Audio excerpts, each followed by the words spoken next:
Feijóo, Dame que un segundo, siempre tiende Palomera, que la vamos a hipérbole. volver a este mismo asunto en unos minutos, pero es que nos está escuchando a esta hora de la noche, a las 11 menos 10, las 10 menos 10 en Canarias, la vicepresidenta de la Comisión Europea, Teresa Rivera. Señora Rivera, buenas noches. Hola, muy buenas. Señora Rivera, hoy, justo el día en que comienza la cumbre del clima de la ONU, el PP español se ha separado del PP europeo y ha votado en contra de los objetivos climáticos pactados por los gobiernos europeos, porque los considera demasiado ambiciosos, demasiado difíciles de cumplir, y han votado en contra, a diferencia de lo que ha hecho el resto del PP europeo. ¿Cómo lo interpreta usted, señora Rivera? Yo creo que es una falta de responsabilidad muy importante y una traición a las generaciones actuales y las futuras. España es un país, como sabemos, como hemos visto, desgraciadamente, tremendamente impactado, afectado por el cambio climático y sus distorsiones en el régimen de lluvias, en los incendios.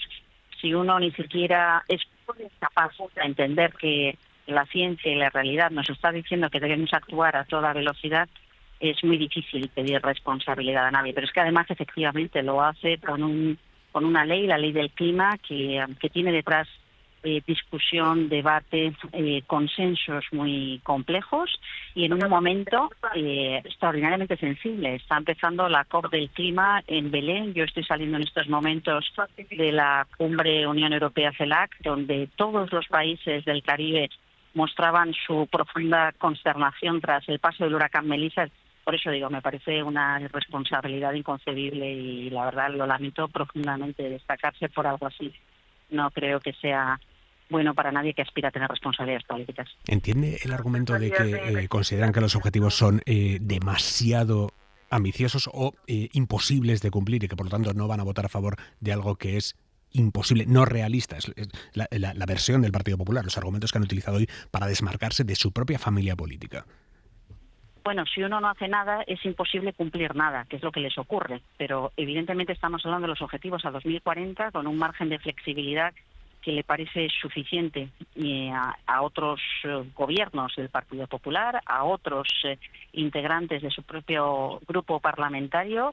Es una cifra, una senda de reducción de emisiones que está apoyado en el mejor conocimiento de cuál es la evolución previsible de las medidas y de los efectos de las medidas que estamos adoptando ahora, y evidentemente requiere un esfuerzo, pero es que la crisis climática requiere el esfuerzo de todos, no decir que uno no quiere hacer o que lo ve difícil y que ya veremos. Por eso me parece que es muy muy mala señal y como digo, además profundamente insolidaria con quienes más sufren los efectos del cambio climático. Es la población vulnerable, los que no pueden escapar de inundaciones, de incendios, los que tienen difícil poder afrontar por sus propios medios los impactos del cambio climático. También en nuestro país, no solamente en regiones alejadas. Ponía antes el ejemplo de las islas del Caribe. Desgraciadamente no solamente en una determinada zona del mundo, ocurre en todas partes, también en Europa, también en el sur de Europa y también en España. Vicepresidenta, ¿hasta qué punto el giro que vimos en los últimos años en von der Leyen con estas políticas facilita cambios de posición como el del PP español?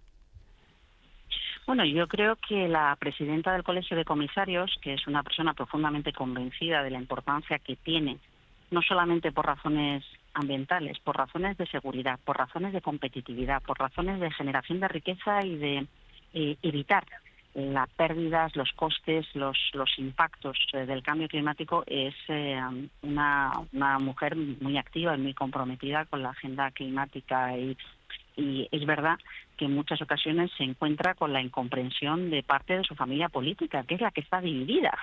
Es la familia política de la presidenta de la Comisión, del Partido Popular Europeo, quien tiene dentro de su seno gente que entiende y que favorece medidas que permitan incrementar la competitividad de la industria y que nos permita garantizar la prosperidad de los ciudadanos europeos y también la geopolítica, porque este es un asunto de primer orden en términos de seguridad y de confiabilidad en los debates internacionales, más allá de los debates de clima, en los debates internacionales en sentido amplio, y tiene otra parte de su familia política que prefiere ponerse unas orejeras, taparse los ojos y alinearse con lo que consideran que puede llegar a ser, entiendo, sus aliados políticos en política nacional, porque si no, no es comprensible. Pensemos que alguien de su familia política, como Miguel Arias Cañete, ha estado involucrado en la agenda climática de forma muy importante y propuso medidas importantes que han ayudado a Europa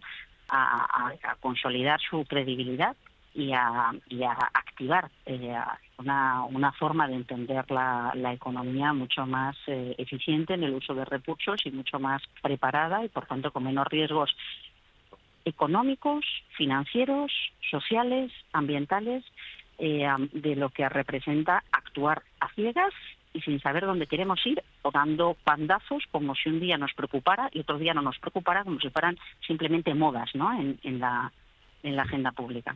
Teresa Ribera, vicepresidenta de la Comisión Europea, gracias por atender la llamada de Hora 25. Pues muchas gracias, un abrazo, adiós, muchas gracias. Para no perderte ningún episodio, síguenos en la aplicación o la web de la SER, Podium Podcast o tu plataforma de audio favorita.